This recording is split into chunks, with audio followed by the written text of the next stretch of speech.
Meeting was originally scheduled for 6 p.m. and it is now 6:30 p.m. We apologize for that. We had a finance committee meeting run late, and now we are initially starting this meeting.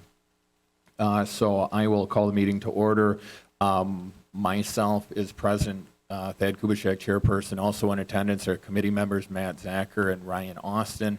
Also in attendance are city council members Dean Veneman, Tom Ray Ohm, Jay Katna, Jay Bemke, Mayor Shane Blazer is here, Mr. Joe Eichstead, Mr. Joe Terry is here, and we've got a number of individuals in the audience. With that being said, we'll go on to item number 2, transportation utility model update. Mr. Joe Terry, our Director of Public Works, will you address this as well as address our guest speakers? Sure. So last month we went through some of the preliminary review of the model and some of the process. During that time, our consulting staff has gone through and been able to provide some further detail. And so we're to the point now where tonight's presentation will include some specific details. And I think it puts the city in a position where if there was a desire to take some action and guide staff in a direction that that staff would be able to take that guidance and and further this to bring it back for consideration. John Cameron and Jeff Mazonik are here this evening, and John's going to go through the presentation. I think everybody got an update of that on Friday afternoon, so hopefully you had a chance to go through it, but John's here to go through it in detail. Thanks, John. Thank you very much, Joe, and good evening, everybody. John Cameron with Ellers. What I'm going to do this evening is just kind of start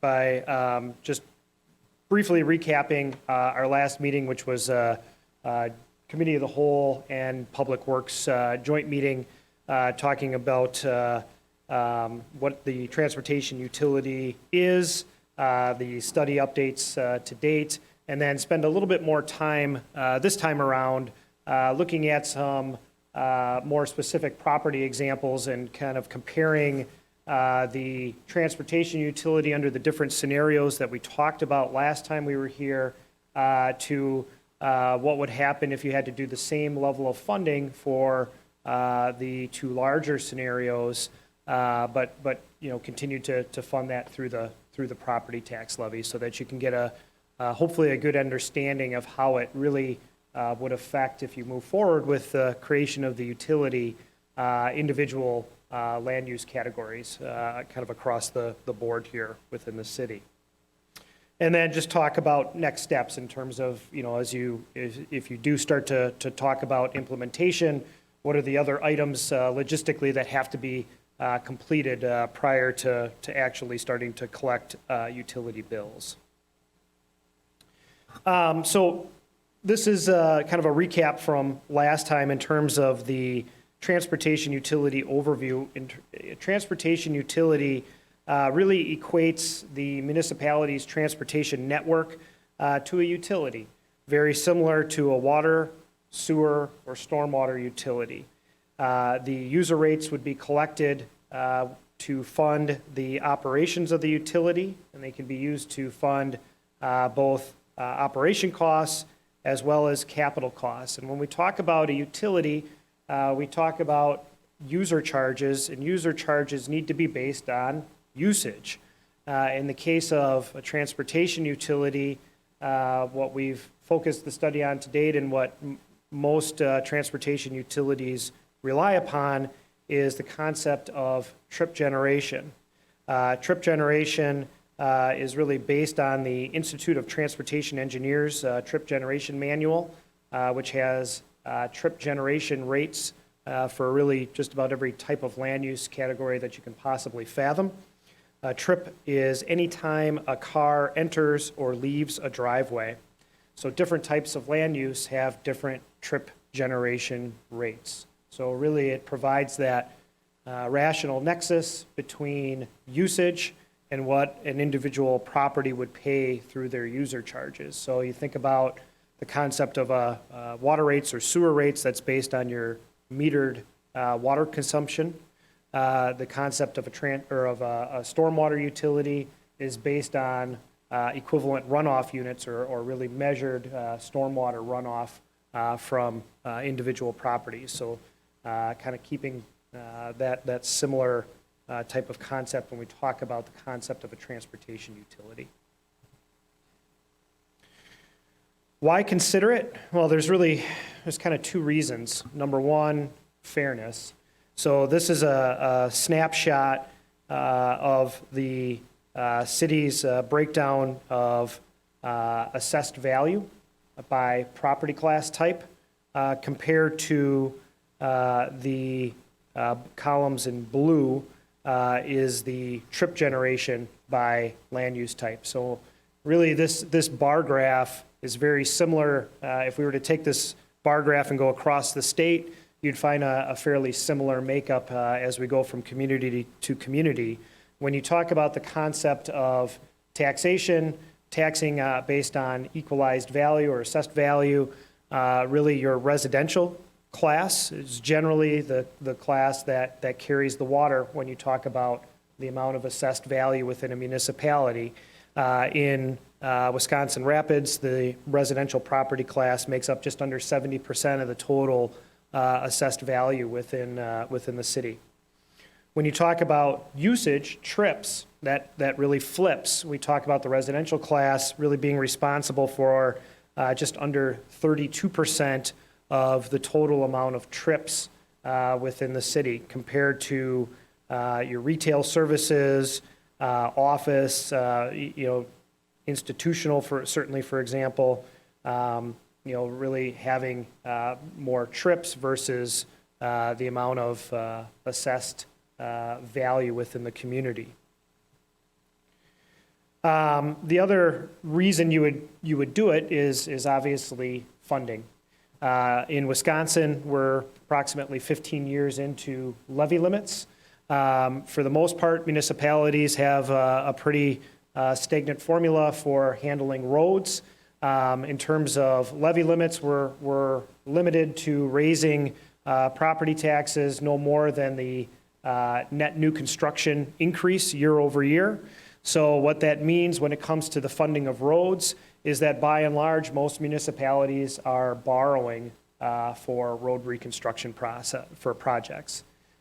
Municipalities across the state are limited in terms of the amount of borrowing that they have available to them through general obligation debt, and that's no more than 5% of your total equalized value. So as costs go up, as borrowing needs go up, road projects are certainly in competition for other types of borrowing needs year over year. So there's really two type of things to consider: fairness as well as sustainability. In terms of the study process, when we began the study, we were asked to look at three different scenarios for the development of user rates. Scenario one would be if the city really converted its special assessment process to a transportation utility with a total revenue requirement of $350,000 annually as the amount that you would be paying or that you would annually be special assessing. If you converted that to a transportation utility, what would that look like in terms of user rates? The second scenario is what I'll call kind of your status quo scenario, your current service level scenario. That total revenue requirement, which when I say revenue requirement, that really is just another term for the amount of revenue that we would need to collect through the utility if we were to go that route. So the second scenario has a total revenue requirement of $2.7 million, and that breaks down to $1.7 million of capital, which historically the city has borrowed for, and then operation expenses of $1 million annually. The third scenario would be kind of the desired scenario or the self-sustaining scenario in terms of putting your road program on a more self-sustainable path in terms of quicker replacement of roads, putting it on a better replacement cycle. That total revenue requirement is $5.3 million a year. And that breaks down to $3.5 million of capital and $1.8 million of operations expense. So those were kind of the three scenarios that we were tasked with looking at as we started this study process.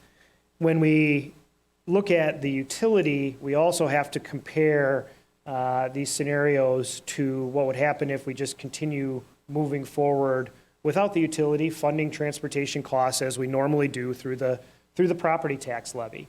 So as we kind of compare scenarios, scenario 4 would be we don't create a transportation utility, we continue doing what we're doing, which is $2.7 million of cost each year, where we'd be borrowing $1.7 million in capital costs annually, and then doing levying $1 million a year for operations expense.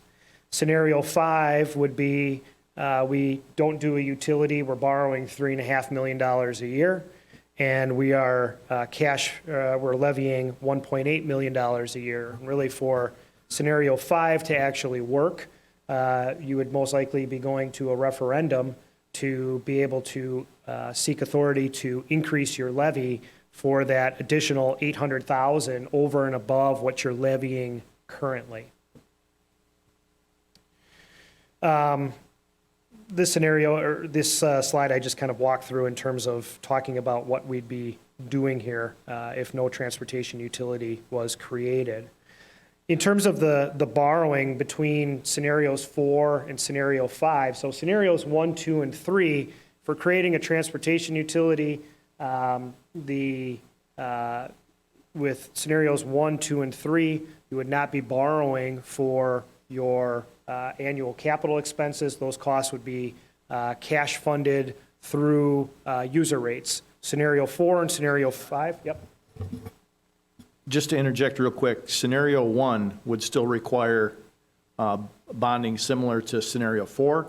It's just that instead of going to the property owner for special assessments and paying that over time, we'd be going to the utility for that. So scenario 1 and scenario 4 would be largely identical. Correct, right.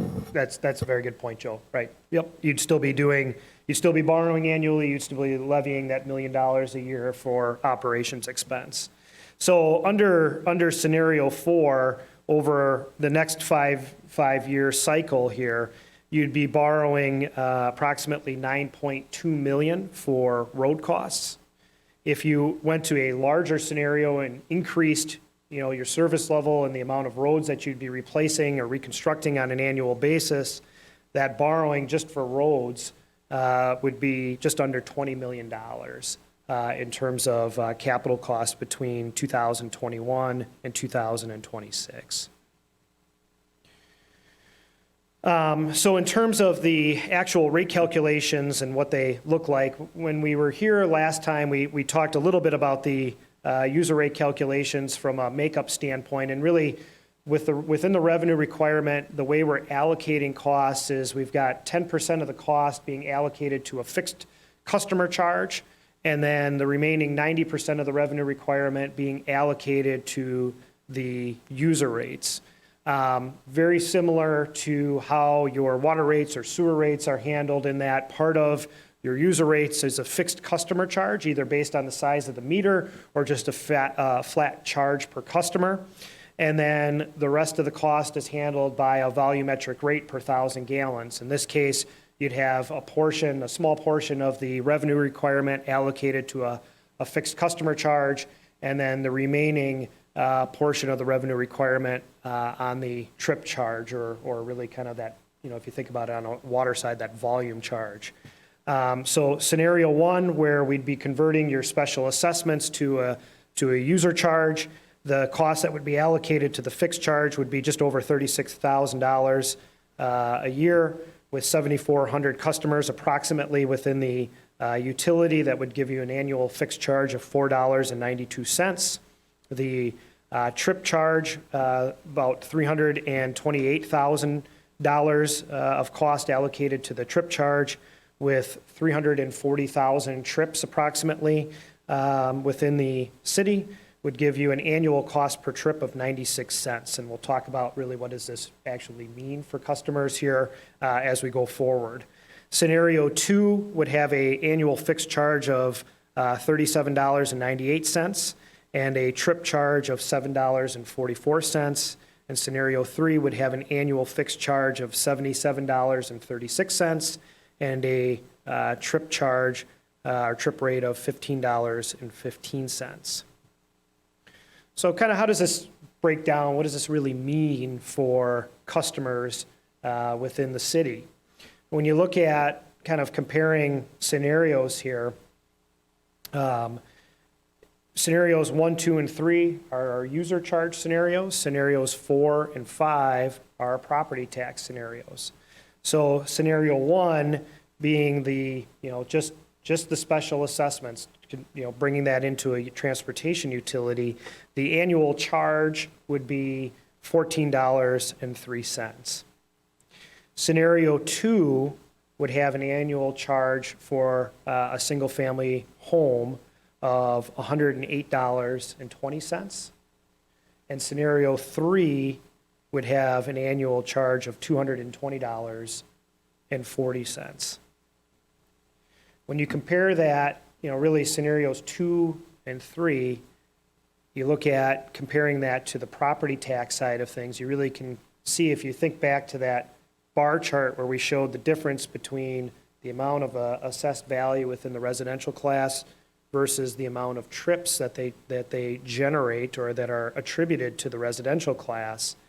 A property, a single-family home with a value of $150,000, if you, from a borrowing in terms of, the maximum tax rate for borrowing over the next 5 years, and then that $1 million that you're levying annually, what does that mean for a home valued at $150,000?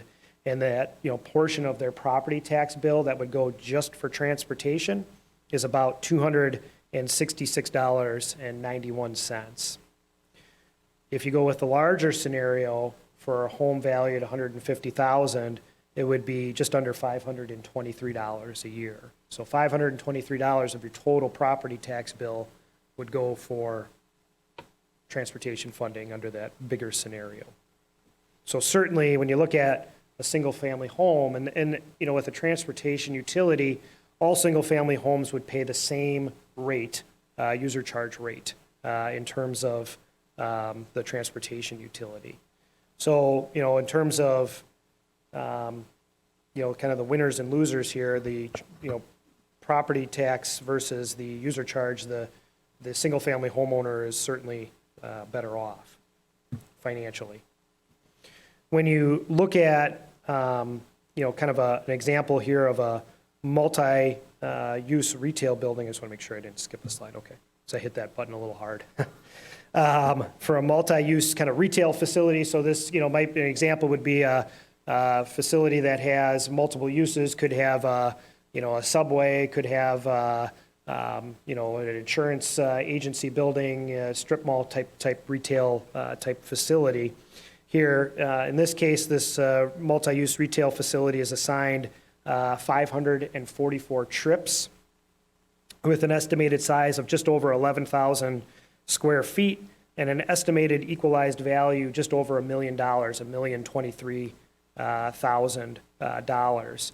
So how this would break down, scenario 1, just again, the special assessments would be about $530 annually.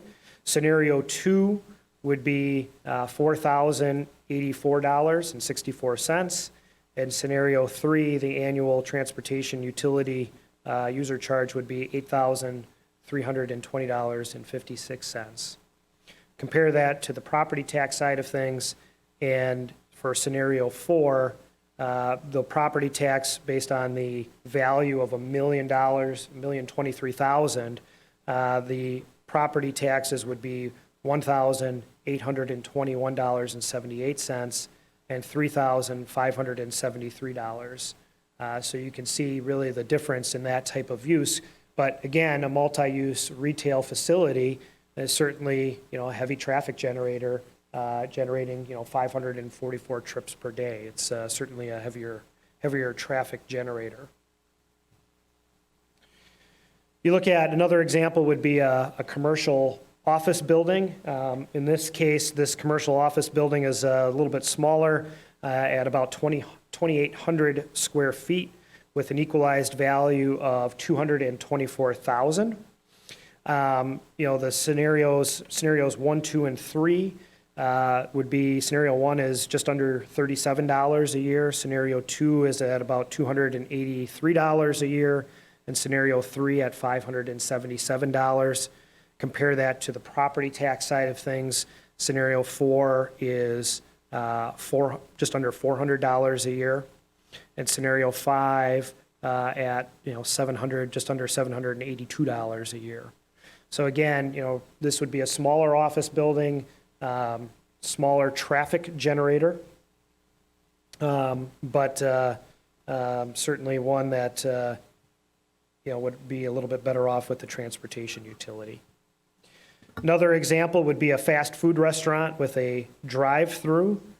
In this case, scenario 1 would be about $1,367.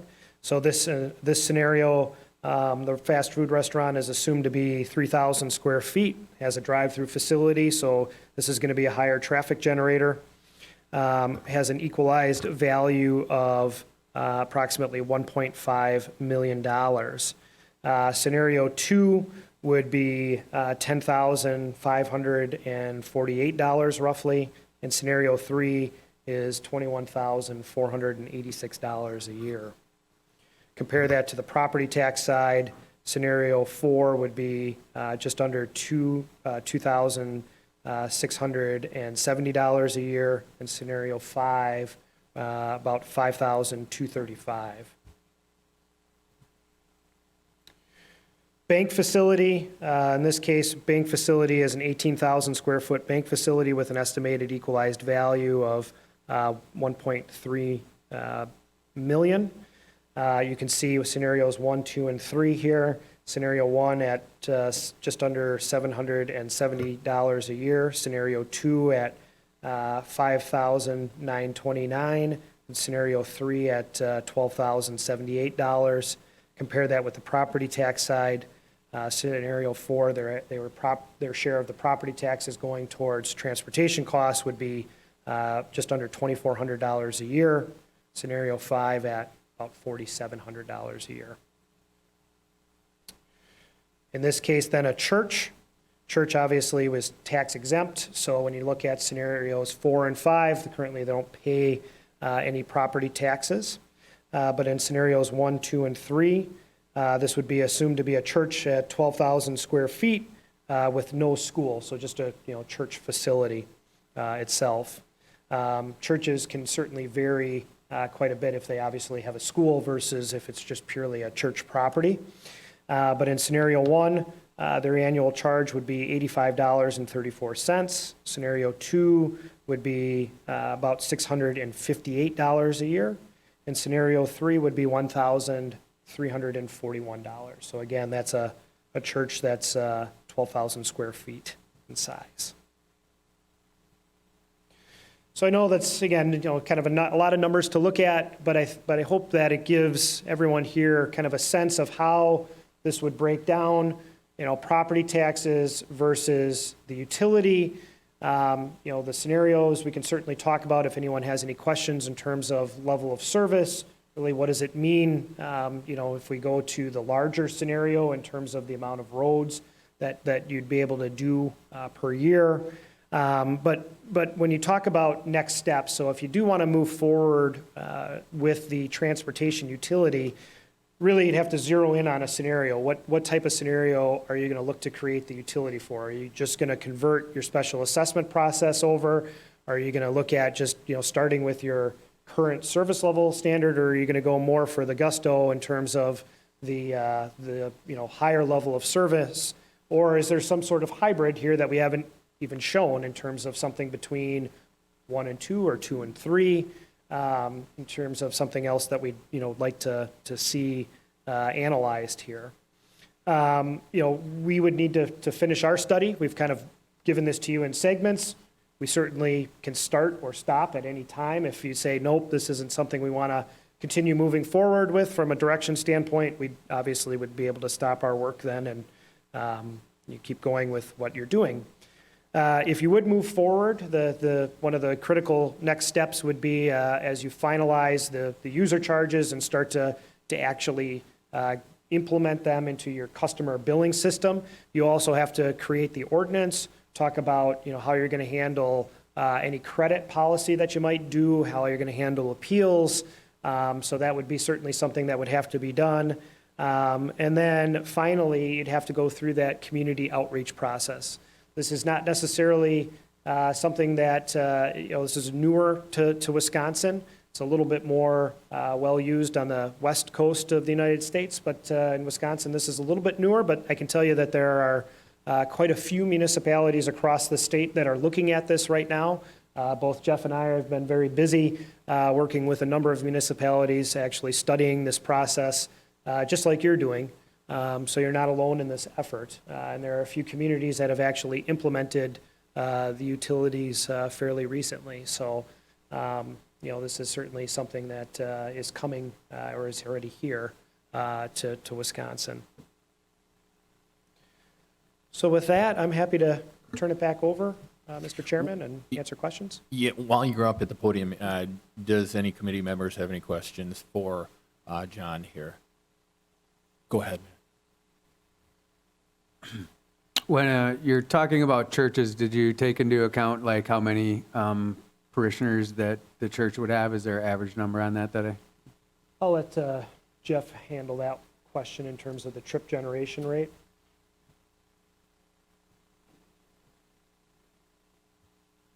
Thanks, John, and good evening. No, it's purely on size, on the functional area of the church. So we're looking at the size of the church structure and facility.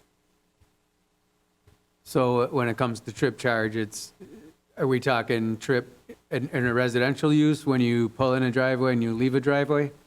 Same thing when a vehicle crosses the barrier right from the street to the property in either direction, each of those crossings is a trip.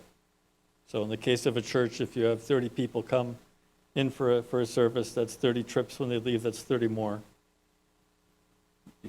60.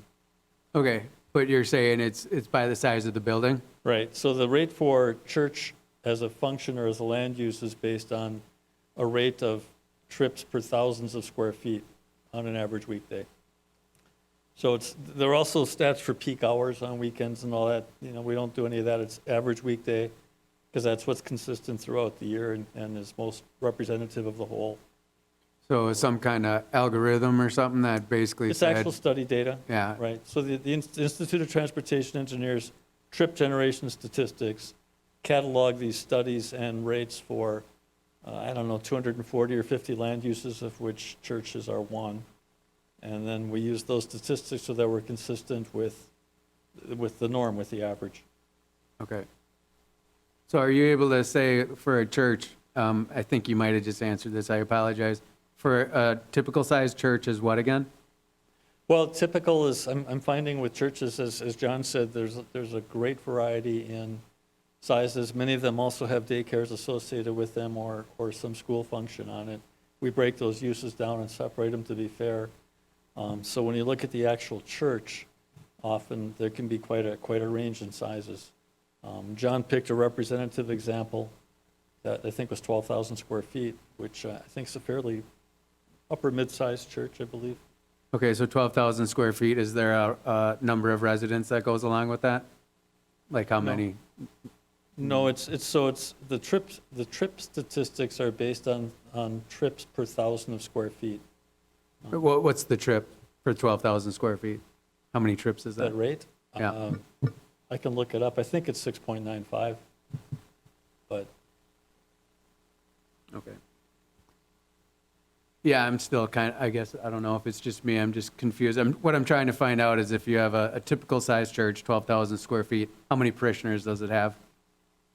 Roughly. we don't, the whole basis of the trip generation model is based on the metrics that are available in the IT statistics space. The statistics for churches are, and many of the land use types are based on the area, the functional size. So the metric is 12,000. There's not a metric, in some of the other uses, there are metrics that are based on the number of employees or the number of students in a school, for example. But in the case of the church use function, land use function, it's based on the size of the Just the facility. size of the church? Yeah. Okay, thank you. Ryan, do you got anything? Any other members of the council that have questions? I guess I got a couple really quick, John. As far as what is the standard for, because we just talked about the standard of square footage for like a church, is that the case? Where is the square footage identified with residential family? I guess the reason why, the background of my question right here is that if it was based on like a $150,000 valuation, because that's what we're comparing it to, equalized value, right? So if it's a $150,000 valuation, then people who have got higher valuations are actually being now subsidized by the people that had lower valuations, or at least proportionate to the 150,000. For example, if Grandma Jones is paying property tax on a $50,000 house, and if we're identifying what this standardized unit is going to be at a $150,000 valuation, she's in a sense kind of paying more for her unit based on that initial valuation, right? Well, you'd have to actually, look at the single-family home. I mean, if you're less than 150,000, your taxes here are gonna be lower compared to the what's shown here on screen. What that break-even point is between the scenarios, I don't know. We could look at it in terms of what the value would be. Well, I guess that was my question, was what is that break? Is it 150,000? Is it, because obviously you guys have got a specific. No, no, I mean, at 150,000, you'd be better off, the property owner would be better off with the transportation utility versus keeping it on the property tax levy.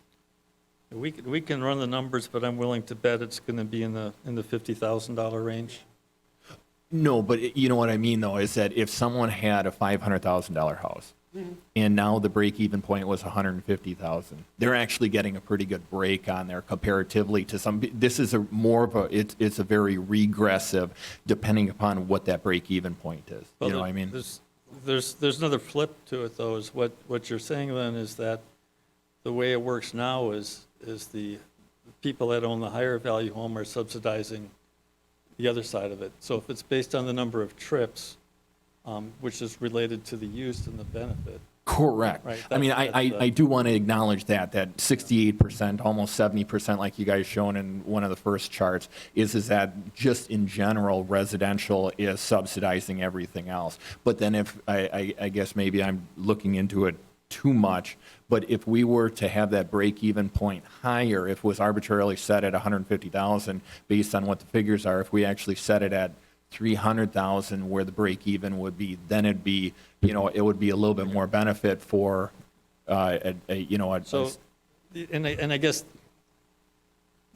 this should be good news to you. We don't get to play that game. We don't get to set those points. So the model's not based on picking a target and working toward it. It's based on using real trips as best we can accurately estimate them, and it's based on using your real budget numbers on it. And the result falls out of that. So we can't set a break-even point. We can find it, because it exists. And we could, and we probably should now, find where that break-even point is for these scenarios. We can probably tell you how many residential properties are valued less than that break-even point, back to your first point, right, on it. But we can't set the model to make a $150,000 value home be the break-even point. It's going to be what it is, Okay, then I apologize for that, because the way that I'm looking at this, it almost seemed like it was suggesting that 150, like on the slide that you got up right there on the bottom, it says assumed at $150,000 valuation. So you kind of confused me with that, Yeah, I guess. The 150 was just intended to represent the median value of single-family home properties in the city. Okay, like I said, I apologize, I understand it now, but the way that it was presented, I guess it's confusing. So if I get confused and I've got a background in local government, then other residents would probably get confused. No, understand. We can clarify that. Okay, and I've got real quick, last time it was mentioned that this hasn't been tried in the courts yet, but hypothetically, and just throwing this out there, I'm not advocating one scenario versus the other scenario, but not advocating, but looking at scenario one. Scenario one is a special assessment aspect. Special assessments have been tried in court, citing, Archdiocese of La Crosse versus whatever city that was. So there is an ability to collect user fees. If we had went with this road utility with just assessments, is there probably a stronger possibility that this would hold up in court if it was tried? Well, John mulls that over. I think the stronger correlation actually is with the stormwater utilities, because they're very similar in terms of structure, and they were also originally formed in Wisconsin under the same home rule authority that these are being formed under. Some years down the road, I think the first one was Appleton in 1993, give or take a year. Some years down the road, the state statutes were written to specifically enable stormwater utilities, but for those first several years, the first several dozen of them were formed the same way. So I think that experience is much closer to what this looks like. Yeah, I don't know that scenario one versus two or three would be more defensible if they were challenged. I think in general, right now, there's not direct legislative authority to create a transportation utility. What the League of Municipalities came out with about a year ago now was a legal opinion saying that they believe that municipalities could rely on their home rule authority to create a transportation utility.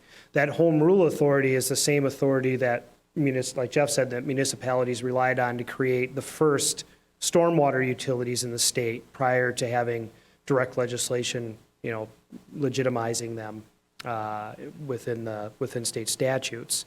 So yeah, this has not been tried yet in court. It may very well at some point. It also may get formally, brought into legislation or possibly brought into the covered service provision of levy limits, meaning if like a stormwater utility is considered a covered service under levy limits, if you create a new one, you'd have to subsequently reduce your property tax levy by what you were, levying for stormwater. Not saying that you wouldn't, here under this, under these scenarios here, but. Thank you. Mr. Mayor. Thank you. I spoke with Joe Terry today, and if you go back to the fast food restaurant, Sure. so on the fast food restaurant on this scenario number 2, it shows $10,547 for that scenario. When I was reviewing this today, that's a very large number. So I thought I'd call Water and Light Utility and ask for our fast food restaurant in town, kind of comparative, what they pay on monthly utilities. And so they gave me an average. So for this restaurant, their water bill on the average is $652 a month. Their sewer bill is $431 a month. Their electric bill is $4,500 a month. So those three utilities total $5,600 on an average. Now you take that 10,500 divided by 12, it is about $878. So I just wanted to kind of give you a comparative or a perspective on that one fast food restaurant, what that would mean. Thank No you. question, just an example. Jay, go ahead.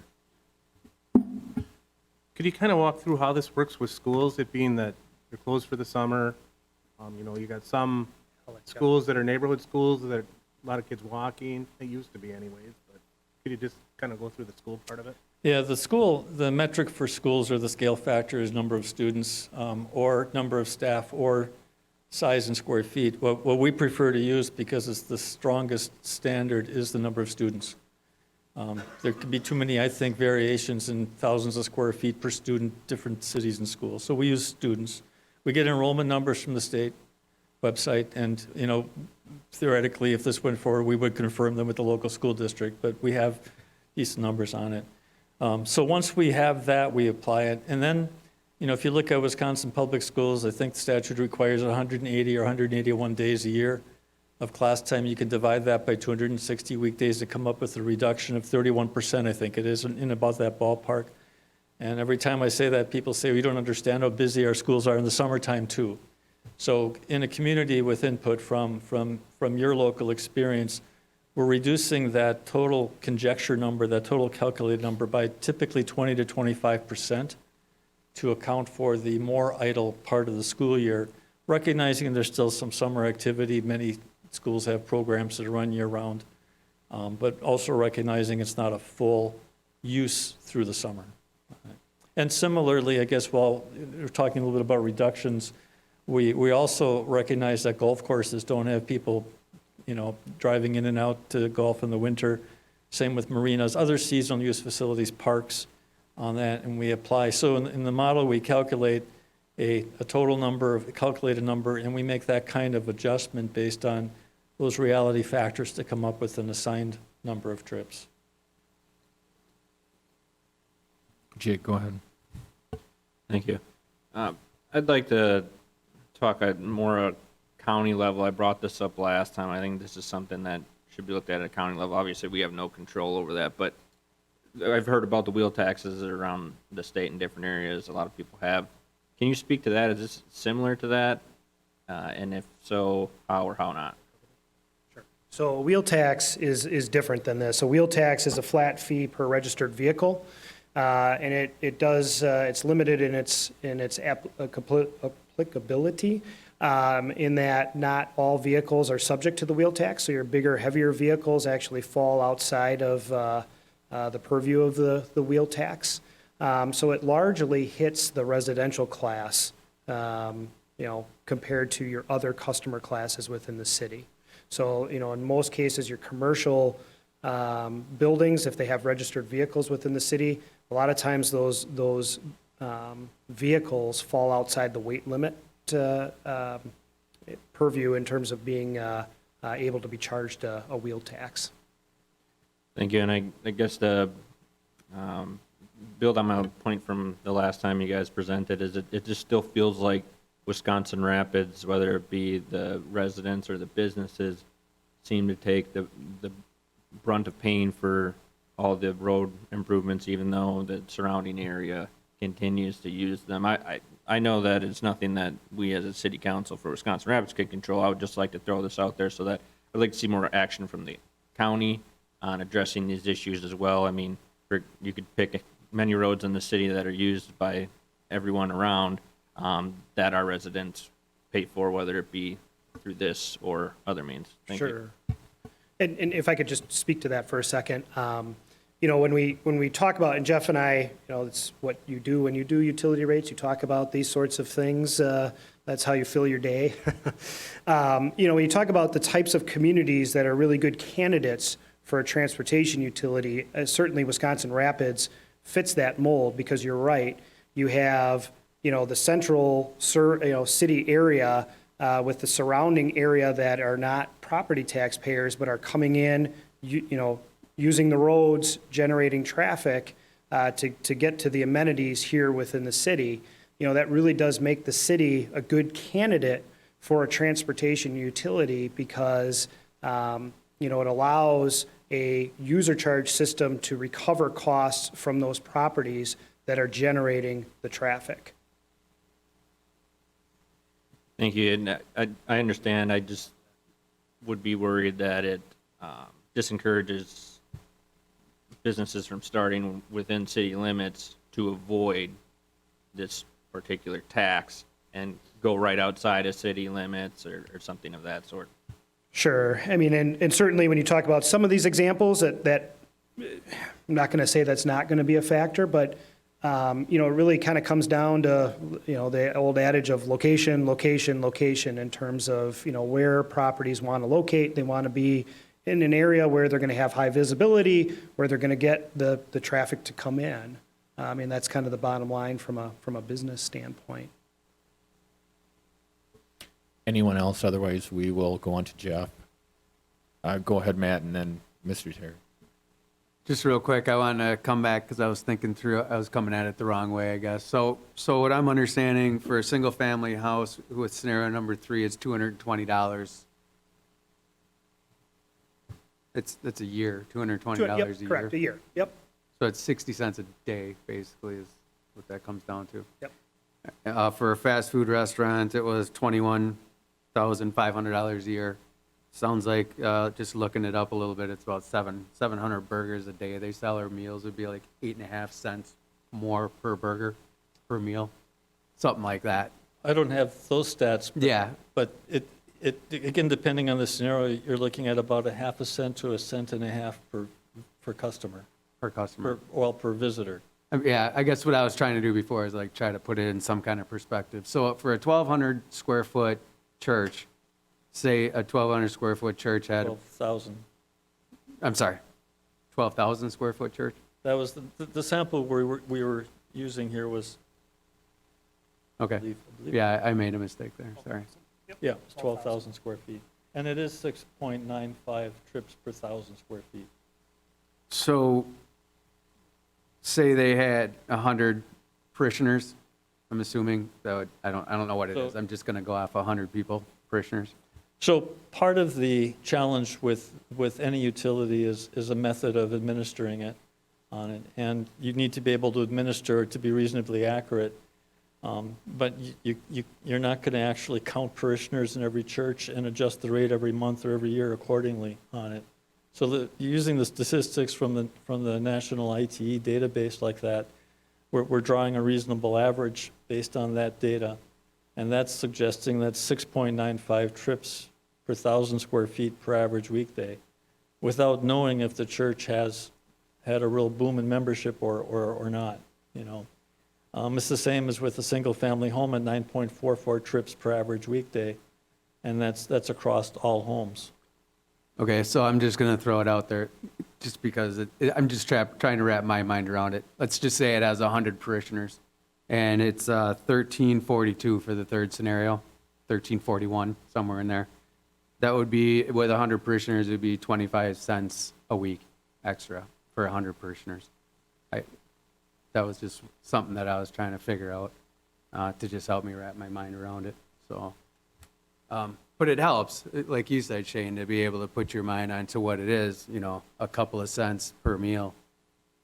You know, it means something. 25 cents a week. I know it means something to the parishioners, but it does put it in perspective as to how little it's costing us to be able to maintain at a more equal level.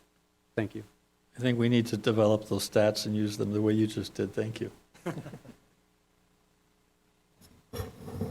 Thanks. So just one comment, and I want to address the graph that I handed out.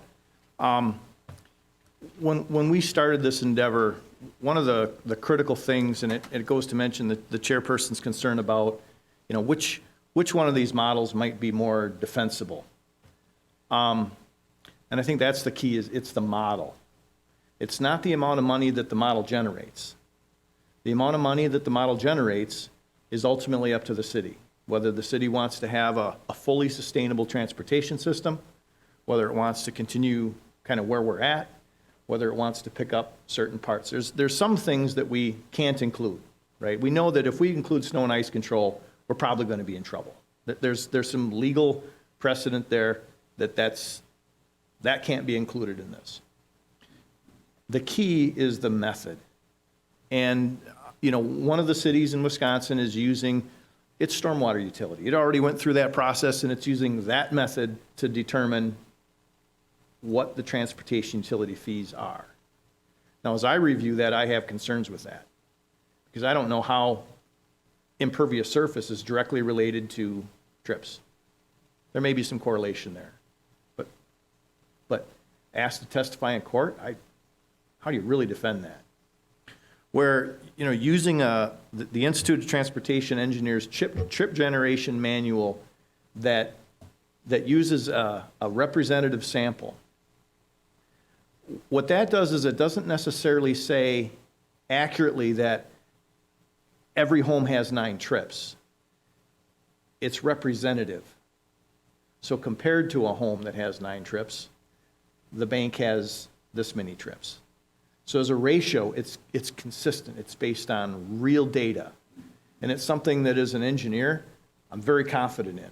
I feel that that's a good, strong, rational way to determine that it is fair, it is not arbitrary, and it's based on real data.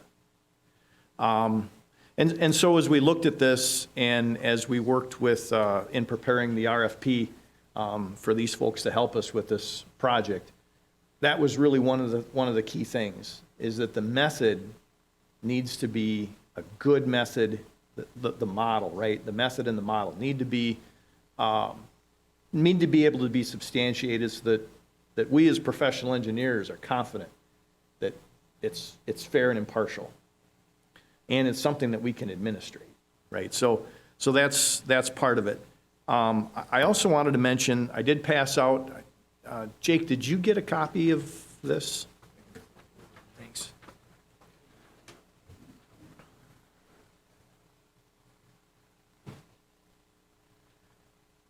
So I passed out a graph that the engineering department put together for me today. And it is based on a little bit of older data. It's 2017 data. We don't have our current information quite to the point where we could just pull it like we did the 2017. So this is a little bit dated, and that is noted in the bottom left corner of this. But what this represents is the miles of streets that we have in the city and the age of those streets. So if you take a look at the streets that are over 40 years old, we have 108 miles of streets that are over 40 years old. And you go down the line, you look at the streets that are 30 to 39 years old, we've got 33 and a half miles of them. Age 20 to 29, 12.13. And without including a curve on here, you can see what the curve does. It starts very high and is some type of a parabolic shape. The streets that are 0 to 9 years old, we have 7.26 miles of those streets. Now, a sustainable system would have all of these columns roughly the same height, roughly in that 30 mile. We should have about 30 miles of streets that are 40 plus, about 30 miles of streets that are 30 to 39 for each of these categories. But that's not what we have. And again, without having a lot of time to go through this, when I look at this, my belief on this, and if there's a desire for us to do so, we can do some additional research. But as I look at this graph, what I see is that more than 40 years ago, the city may have been replacing some of its streets, but for the most part was still a developing city. It was still growing. And the costs for those streets were borne on the developers as property was developed. 30 to 39 years ago, a lot of that development was complete. The amount of development declined. The city didn't really start replacing very many streets until 15, 20 years ago. There weren't a lot of streets being replaced. At that point, there weren't a lot of streets being built new either, because the city was fairly well built out. And you can see that in the age 20 to 29, where very few new streets were being built. Again, this is my hypothesis here. I'm a bit speculative, but not a whole lot was being reconstructed. Fast forward towards today, we're not building much, if anything, for new expansion, new developments. Almost everything that we're doing is replacement. And because there's not new money to pay for it, that's why we have a graph that looks like this. And so this is concerning when we have a lot of miles of streets that are, 108 miles of streets that are over 40 years old. The simple fact is that they are in need of replacement. And we do need to figure out how to cover those costs.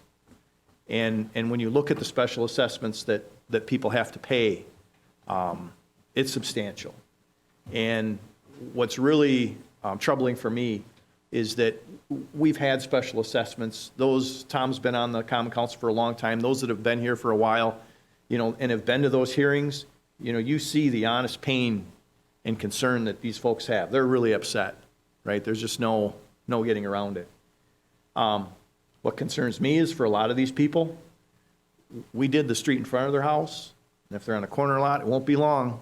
That neighborhood was developed at one time. Won't be long, we'll be doing the side street. So instead of a $5,000 or $8,000 assessment, now they're looking at $10,000 to $16,000.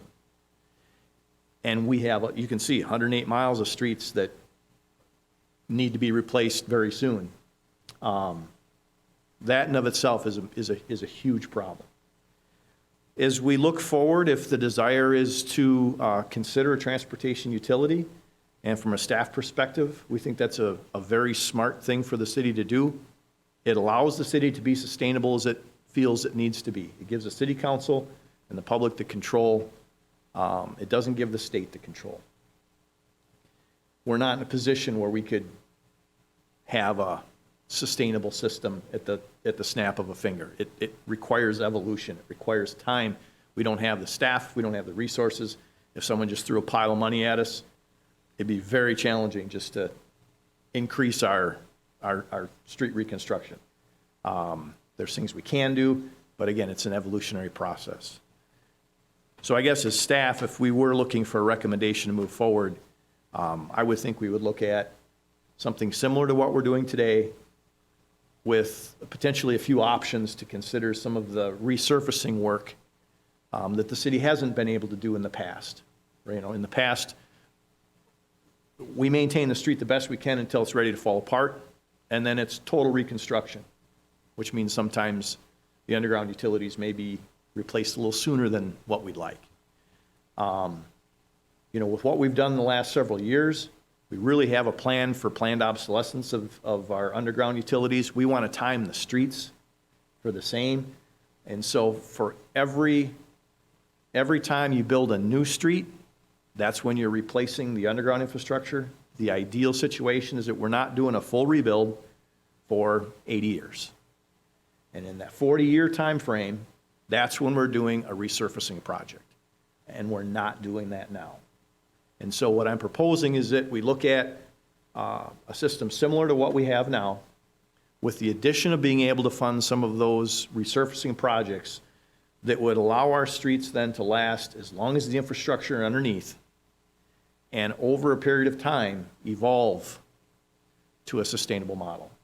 And so, I guess that's my comment, and that's why I wanted to share this graph, just to kind of help put that in perspective as well, as far as where we're at, and a lot of municipalities in the same situation we are. I think we're doing a pretty good job of being able to offer the kind of visualization that, look, the future is pretty obvious, and if we don't do anything about it, it'd be tough to be sustainable and sustain a transportation network.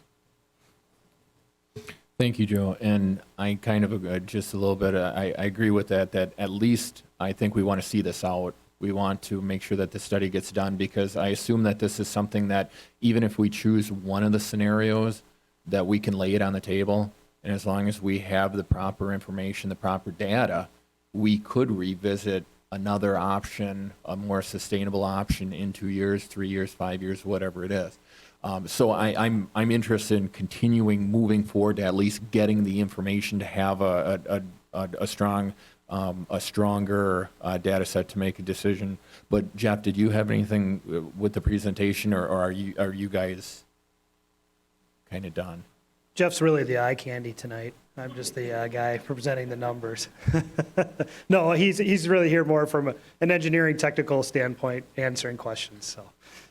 Very good. So then, anybody on the committee, do we want to make a decision or a specific motion? I guess, like, I'll reiterate, kind of, I would make a motion to continue and allow the consultants to finalize, even going through the data points through scenario 5. Whether we actually will take action on that or not is a different story at a later meeting. But I want to see a completed study with this. So committee members, I don't know what's your pleasure here? I agree. I'd like to see further information, completed study, so we can make the best decision.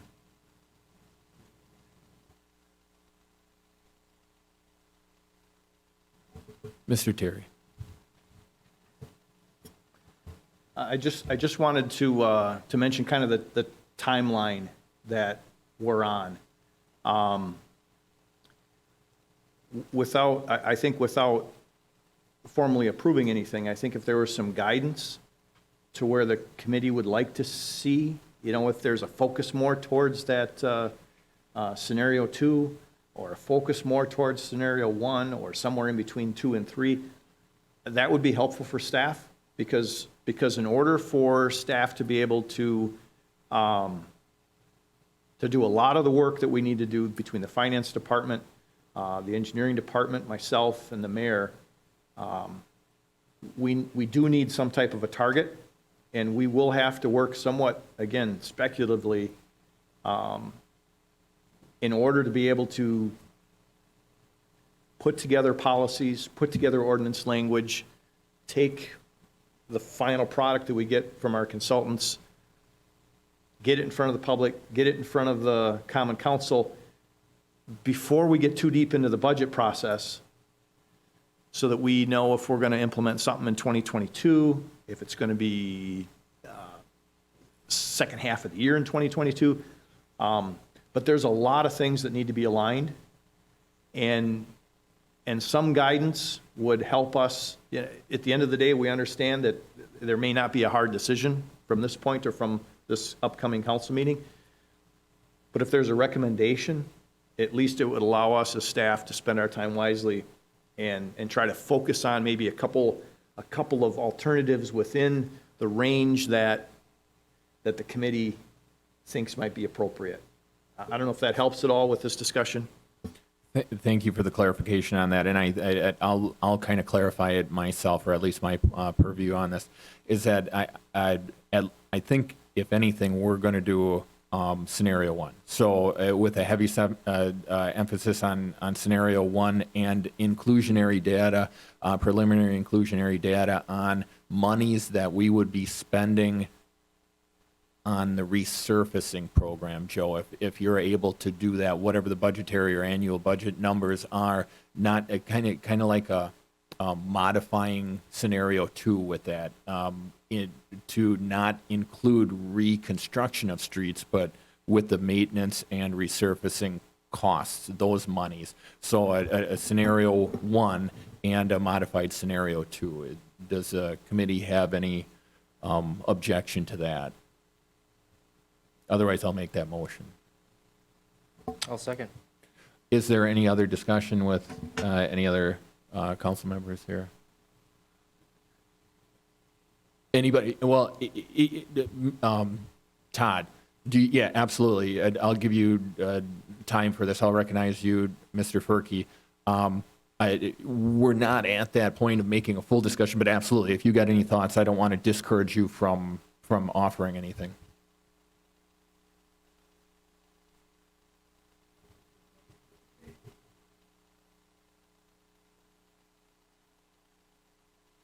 Oh, there we go.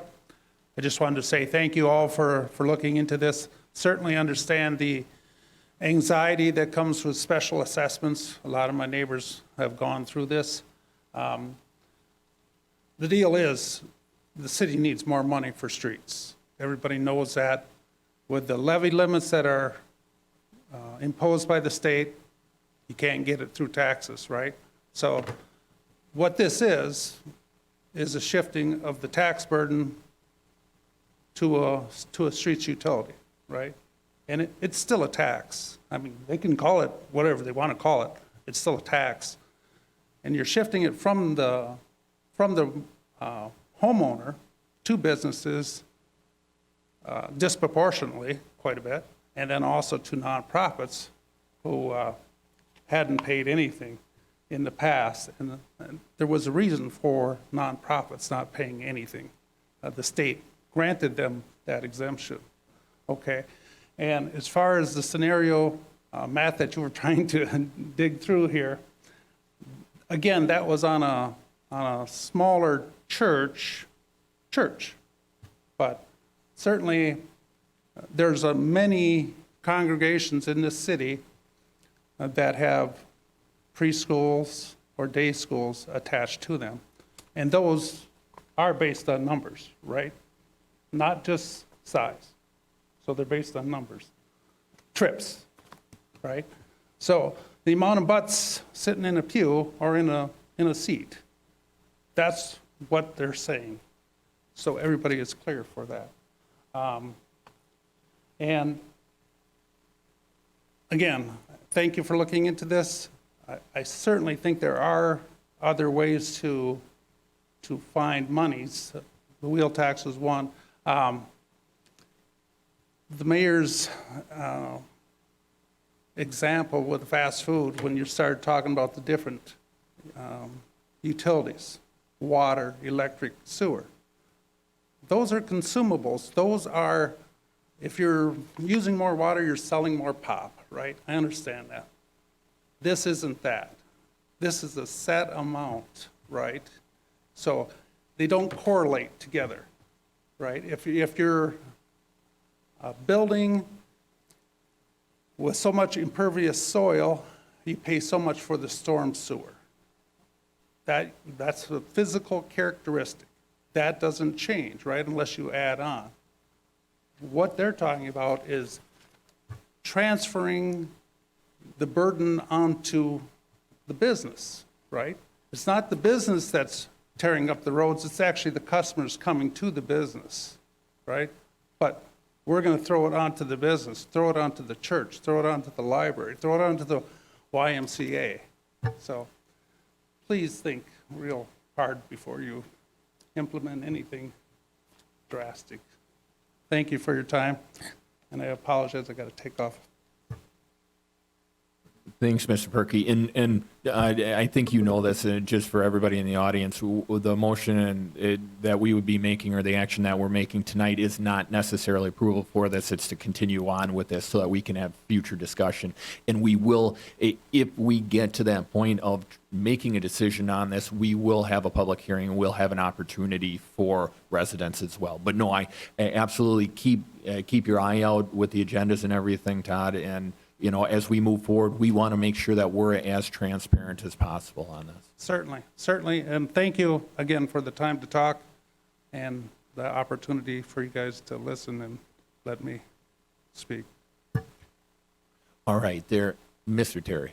Just a quick question on the motion. So if I understand it right, you're looking at scenario 1 plus any other resurfacing. So with that recommendation, we would continue the same level of bonding that we have been.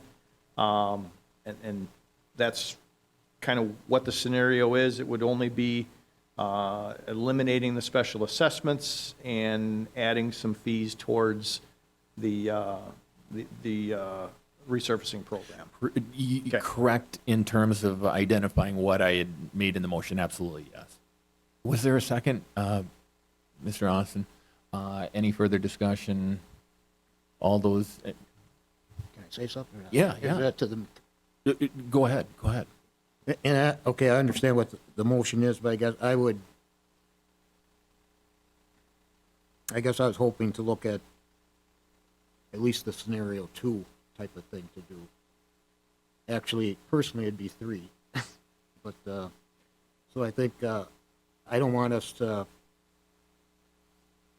I don't know what to say, shortchange ourselves on what we want to accomplish. That's all. Correct. So I'd be looking at, I agree with what you're saying, but I think maybe we should look at further than that. I agree with you, So Tom. I just don't, if we come back with, I think what you're saying, I wonder if we wouldn't be shortchanging ourselves on what we, if we don't look at 2 or enlightening 2 or something. I guess from what the motion would be, just for a little bit more clarification, would be is a finalization of the study itself. I mean, we want to know the numbers. We want to know. We don't want to have a broken study.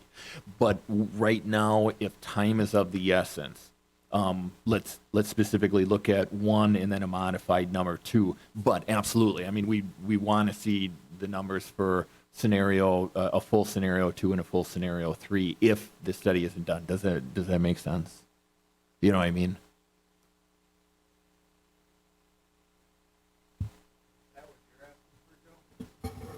Well, there's going to be quite a bit of work that the finance department and myself and the mayor is going to have to do to kind of put together, okay, we've got a model, and with the model doesn't change, it's just the dollar amounts, right? So those scenarios can be adjusted. But for us to take a look at our bond schedules, try to extrapolate stuff out into the future, things like that, if we can get it narrowed down, it helps us. So if we're going to focus on scenario 1 plus resurfacing, we know we don't need to spend time on bond schedules. It's not going to change, right? These folks did it. You can see that's scenario 4. So scenario 4 shows what those costs are without a transportation utility. Well, those costs are, the cost for assessments are recouped through collecting the assessment. So what happens is scenario 4 is what reality will be without the cost of assessments. If it's scenario before by itself, property owners still have the cost of those assessments. So if I know that we're looking at scenario 1 plus resurfacing, we won't dwell on bonding. That's going to continue. The study that we have demonstrates what those levels and what those costs are going to be to the taxpayers and property owners. So I guess, again, my thought was that for most, again, where we see where the discrepancy is, and for the most part, it's residential property taxpayers that are subsidizing everybody else. Somebody comes in from outside the area and gets fast food. The cost for the transportation for that person to come from out of town is being subsidized by the residential property owner. And so my thought is that, well, if we did a scenario 1, especially if we add anything to it, everybody's paying the same property taxes as they have been, plus they're going to pay a utility fee. If we're approaching scenario 2, there will be some facilities, churches, nonprofits, some of the commercials where the customers, right, to suggest just sticking it to the business, you are, but businesses are for profit, and so costs get passed on. That person that comes from outside of town, if that cost is being passed on through the cost of the products, well, then that revenue is coming from outside the city. We serve, 50, 60,000 here. We have 7,000 properties and 17,000 people that are otherwise paying for everything for everybody to come into town. I guess from my viewpoint, if we were to try to make a difference there, if we're closer to scenario 2, that's where that difference is felt. Where there will be some relief by some, there'll be some extra cost by some. But I'm comfortable with whatever the committee wants to do. Ultimately, we're a step closer to being a sustainable public works city. And so obviously I'll support whatever. But I guess my recommendation is somewhere close to that scenario 2, whether it's a little less or a little more. If we're looking at trying to reduce that debt, scenario 2 is the first place where that starts to happen. So it really depends on the goals of a common council moving forward. So that's all I had to say. Thank you.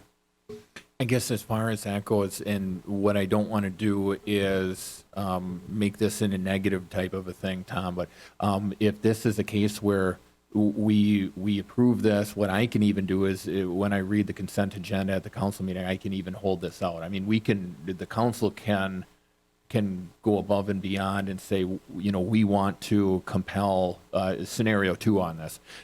Not that time is of the essence tonight, but we're still on item number 1, and it's been an hour and 15 minutes. And I think we had a really good discussion. You know, don't get me wrong. So I don't think that there's a wrong answer right now, but just to kind of move it to the council floor with the current motion on the floor, I think that we can still take 2 more weeks and maybe get some feedback. And if there is any residents that want to reach out and such as that, we can easily adopt scenario 2 or even also scenario 3 at the council meeting too. Does that sound all right? Okay, then motion on the floor there by Kubaschak, second by Austin. All those in favor say aye. Aye. Aye. All those opposed? Ayes have it, 3-0. We will move on to item number 2. Item number 3. Item number 1 was called to order. Item number 2 was the transportation utility model. So we are on item number 3. Review request by Alderperson Catanaw to reconsider the city's overnight parking ordinance. Mr. Catanaw has just left the meeting. He left the meeting about 10 minutes ago. Did he provide any documentation or anything? Was he in communication with the mayor's office at all, or with Public Works at all? Committee members, does anybody have any suggestions? Mr. Chair, Yes. I was under the impression that this was brought up because there was no longer a call-in number. It's been brought to our attention that there is a number that we can call in to call in parking on, not necessarily the alternate sides of the street. You could call in and get a 3-day pass. So I think with that coming to light, I believe that pretty much resolved the issue, was my understanding. And Mr. Catanaw did not reach out to me. I don't have an email or any phone calls or anything like that. Just for clarification, Chief, you're in the audience. Did we get any clarification for a call-in number for someone to be able to park on an alternate side of the street if need be?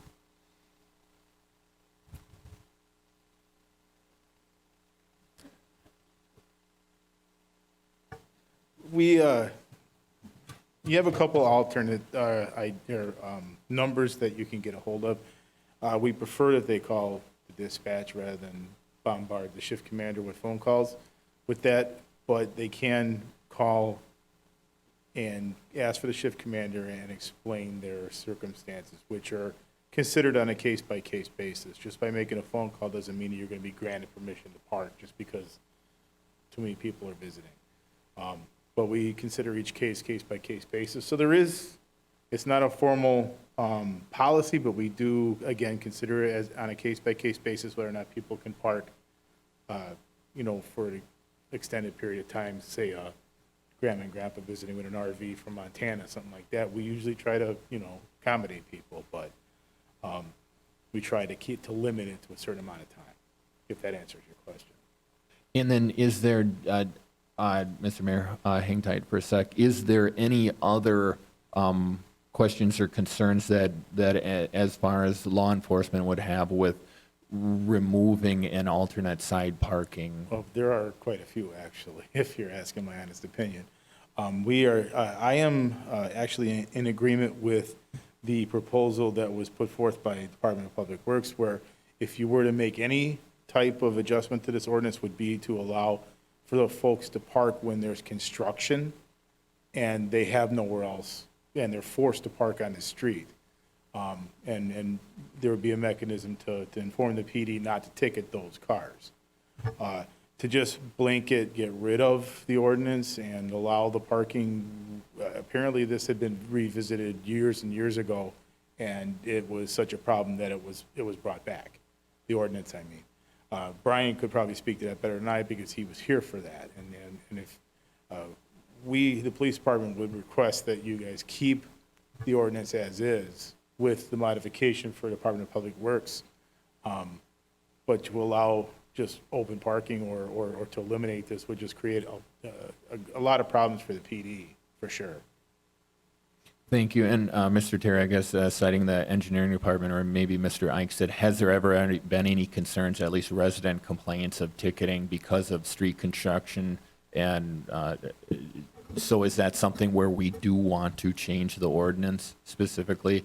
I mean, is that something where if it was written in municipal court, is that what tickets would be drawn on? If it was a case where it was deemed that it was someone was parking in the street because of construction, obviously we can't speak for the judge or the city attorney or prosecuting attorney, but I can't believe that those type of tickets wouldn't be able to get thrown out.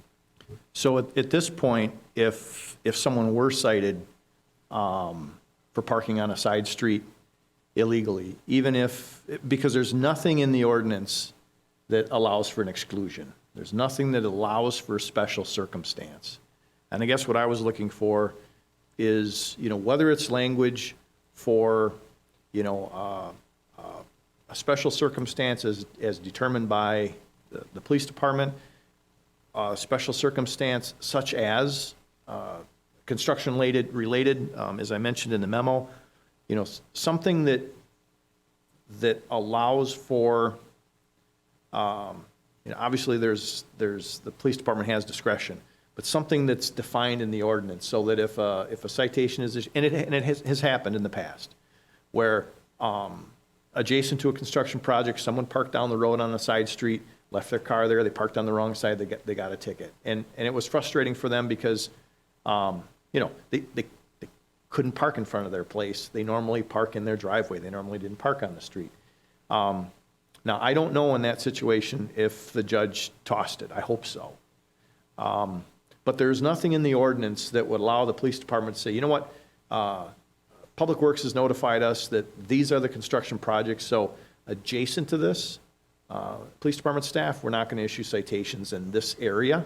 And here's a map that was provided to us by the engineering department. That's what I'm looking for, is that special exception. Again, in my memo, I mentioned a few concerns with some of the regular operations, sweeping, trash collection, things like that. And some of it, again, is fairly hypothetical. I wasn't here when the trial took place, so I can't speak to it. But, if someone's got a truck and a camper, if they want to park it on the street till they go camping next week, they can park it in front of the neighbor's house. It can be somewhat of a hindrance for garbage collection. There's not a whole lot of deterrent for someone to not put their stuff on the street. And access to the curb is important for street sweeping, for garbage collection, things like that. And if we do have something that's seasonal, it's not that it can't be accomplished, but if it's seasonal, trying to train everybody, this is what we had in a place where I previously worked. It took a month before people got trained to know that, we're in November and the parking restrictions changed. And so, that was an enforcement issue, not so much in the spring when it was relaxed. But I guess that's why I recommend that we keep the ordinance largely as is, but potentially add a provision for a special circumstance so that it's in the ordinance that there can be some allowance by special circumstance. And I think that's what I tried to articulate in my memo. Mr. Mayor. My computer died, so the memo's gone. But I guess I disagree with you all. I favor seasonal open parking. I was here, Brian. I can't remember specifically. I remember Bob. We had that open that summer, that open parking, and I believe because it sunsetted that it ended. I don't remember the specific problems that had arose because of that. But I guess probably a greater clarification, though, what Ryan brought up was, you can call in to get it. So are you calling in to get an exception so I can park 3 days in disregard to alternate side parking? Because otherwise, what's the point of me calling the shift commander, because I can alternate side park? So am I calling in to get an exemption to the alternate side parking so I can just park in front of my house for 3 days?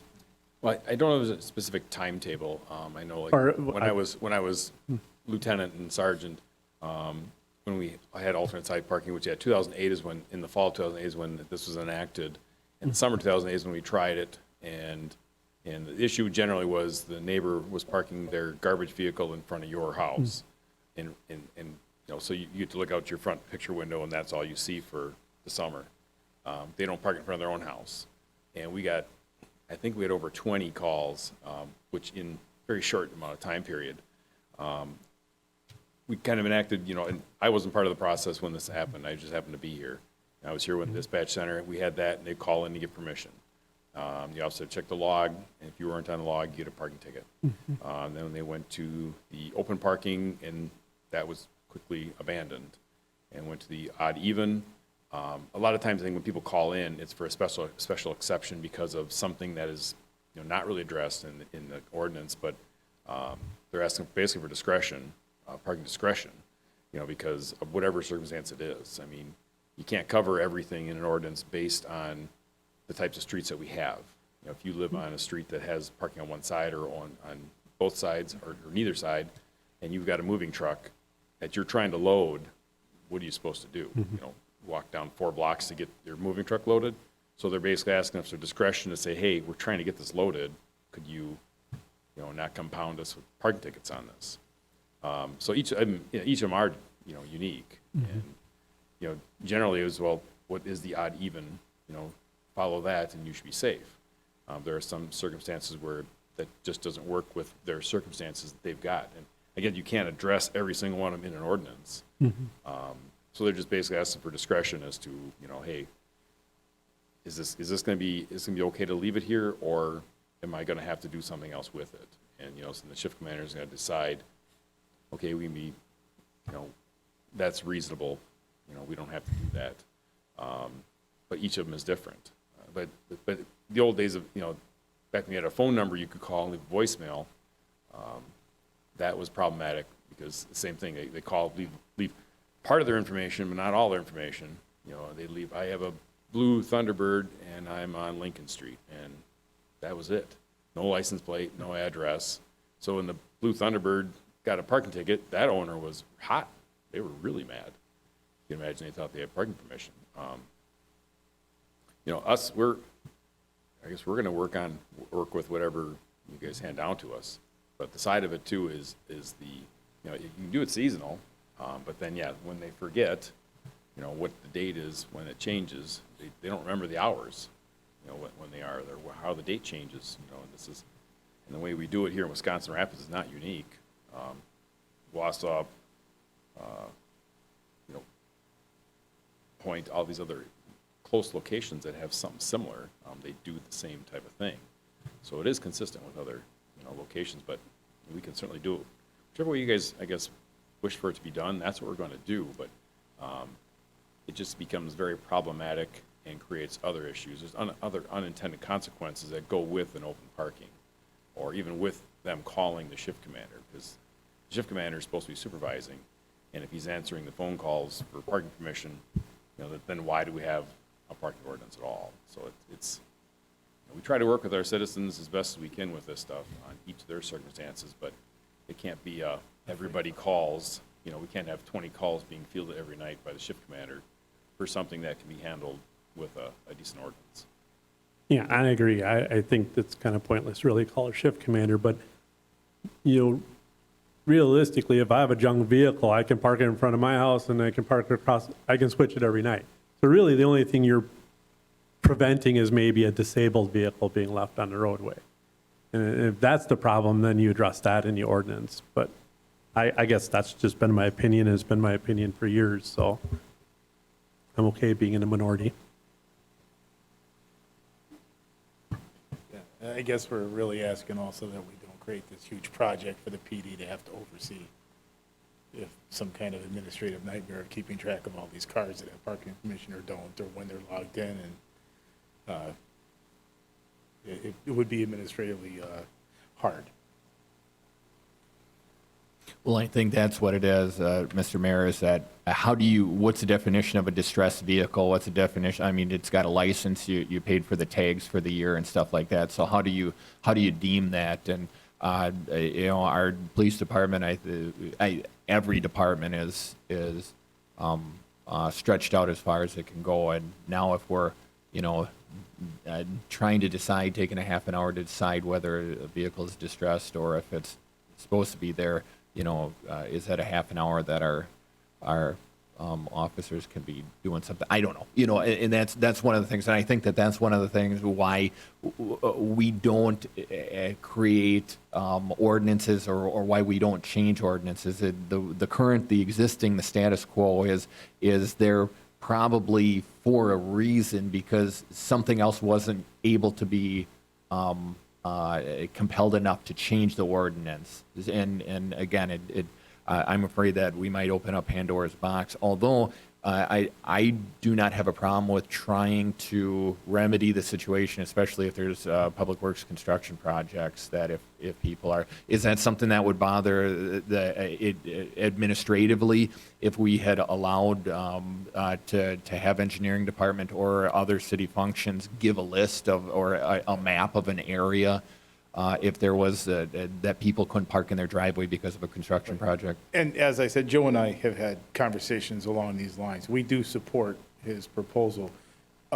And even if you provided us with a map, we could present to the officers a roll call. That simplifies the matter greatly. Don't write tickets on these streets for this time period. But also, we do support the special circumstances too. If, again, there's always somebody who has that need, and we do like to, use discretion. We don't want to hammer everybody. So we'll try to keep using that discretion in those circumstances. Wonderful. Well, I guess with that being said, I'll actually make a motion to compel city staff to draft an ordinance amendment to include special situations such as construction projects that may force a resident or remove the ability of the resident to be able to park in their own driveway, therefore they got to park in the street. Mr. Terry, is that something that you're willing to do? Okay, motion on the floor. Second by Mr. Zacher. Is there any further discussion? I think one of the things that we can always also amend the ordinance as well, or amend any ordinances. And if this is a case where we wanted to add to this ordinance or amend a different part of the ordinance at another time, we can absolutely do that too. Mr. Mayor. I don't know how you feel. What about addressing the issue of, not parking on one side of the street? So they really don't have the option. They can't park on their lawn. They can't park on one side of the street, so they don't have the ability to alternate side park. For a construction situation? Let's say like on 16th Street in front of Lincoln High School. So if you live on the west side of the road, technically you can't even park during the day there either. So you can't park on your lawn, you can't park during the day on school days, you can't park on the east side of the road at all. So they can park on one side, alternate side nights, otherwise they have to go find a side street somewhere else to park. Food for thought. How many streets are like that in town? Probably not that many. I know a former Alderman Albrecht, had the same issues in front of his house. You can only park on one side. And so you lose the ability, what do you do on the other? But I don't think there's too many. I'm not sure. I think there's a few, though. There's a few in some residential neighborhoods. I think it's 4th or 5th, somewhere south of the library. There's a street that's it's too narrow to have parking on both sides. So there's only parking allowed on one side of the street. There's a handful of streets like that. Not too many, but there are a few. Is there that much of a demand to? So I had this complaint a year ago. Joe and I went up and looked at it. It was on 16th Street. It's a legitimate complaint. I guess the question is if they can't alternate side park, can they park across the street? I mean, that's their only choice there. So I guess maybe this is probably a good start with this discussion tonight, but I think we need to continue the discussion.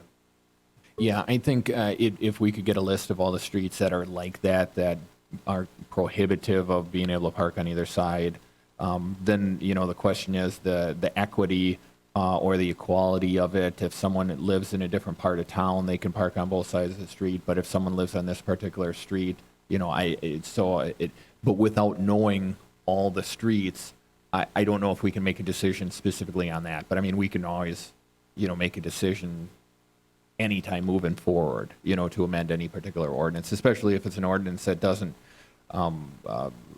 if it's removing a forfeiture on that, then we would be able to do that. So with that being said, if someone wants to bring that forth for next committee meeting with the list of streets, we can talk about that in time of, and I don't want to rush it, but it's, again, we're on the second item and we're already almost 2 hours into it. There's a motion on the floor by Kubaschak, second by Zacher, to amend the parking ordinance to include city-deemed, organization-deemed special scenarios, which may include street reconstruction that would force a resident not to be able to park on their own property. All those in favor, say aye. Aye. Opposed? Ayes have it, 3-0. We'll move on to item number 4, a review request by Alderperson Bemke to consider allowing ATVs on some city streets. I noticed Gary was in the audience. Did he go home? Okay, Mr. Bemke, do you want to speak on that then? I think, and just for clarification, I think, did everybody get a copy of the letter from the resident that was petitioning this? Okay, go ahead, Mr. Bemke. So I guess the only thing I can say is Gary had asked me a while ago about this. I had spoken to the chief about this. I believe Gary spoke to the chief in length this afternoon or this evening. He apologized, but he did have to get going. So I think maybe the best way to approach this is if the chief wouldn't mind coming up and sharing his thoughts.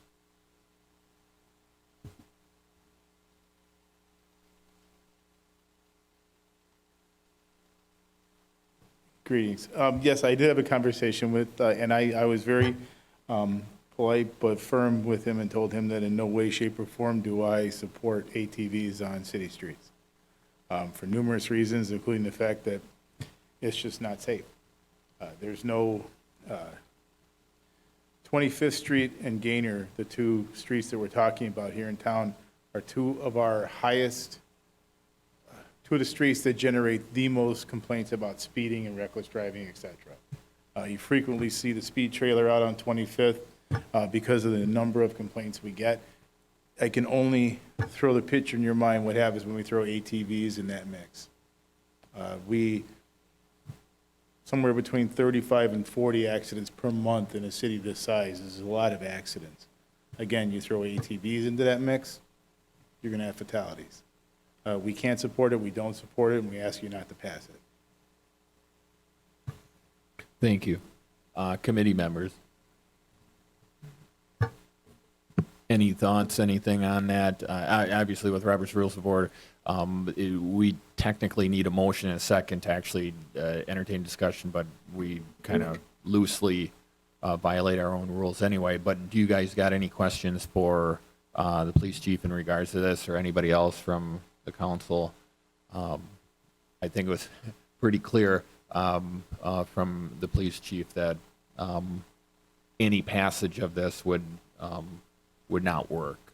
So, go ahead, Mr. Zacher. I make a motion not to pass this? Okay, what we would do is so that we don't create a negative motion, what we would do is make a motion to approve it, and then we would vote no on it. Got it. So, I make a motion to approve this? correct. And then I'll second it just to get it on the floor. And then any further discussion? Anybody? All those in favor say aye. All those opposed? Nay. Nay. Motion fails, 0 ayes, 3 nays. And that'll be on the consent agenda to the council.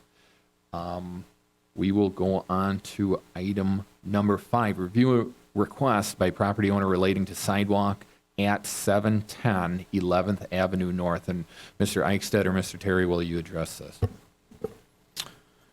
So Terry Loebner, the property owner at 710 11th Avenue North, requests that he's looking at the 73 lineal feet of sidewalk along Butler Street that's in disrepair. And he contacted the engineering department. He's looking to either remove the sidewalk that's in bad shape or replace it. He understands that it's at city cost, but before he replaced it, he wanted to check and see if the sidewalk could be removed. So we've looked at the sidewalk. It is in poor condition.